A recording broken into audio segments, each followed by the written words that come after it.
আমাদের বাংলাদেশের সিলেটের পার্শ্ববর্তী এলাকা সুনামগঞ্জ, এই সুনামগঞ্জের একটা সন্তান আনোয়ার, একজন বুদ্ধি প্রতিবন্ধী সন্তান। এই আনোয়ার ঠিক মতো কথা বলতে পারে না, ওর মা নাই বাবা নাই। এই সুনামগঞ্জের আমার বাবা, ওই যে রিফাত নামের একটা বাচ্চা, যার ভিডিও আপনারা সামাজিক যোগাযোগ মাধ্যমে দেখছেন, যাকে জিজ্ঞাসা করা হয়েছে জাতীয় মাছের নাম কি, ও কি বলছে? পাঙ্গাস। তার মানে জনম বেড়া খাইছে পাঙ্গাস, ইলিশ কি জিনিস বুঝে নাই, এই জন্য জাতীয় মাছ কয় কি? পাঙ্গাস।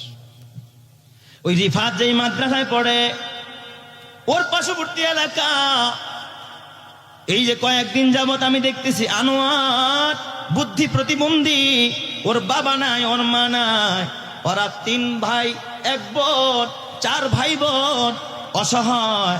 আনোয়ার বুদ্ধি প্রতিবন্ধী, কথা বলতে পারে না, দাঁতগুলো সামন দিয়া বের হয়ে যায়, চেহারার সেন্টার ঠিক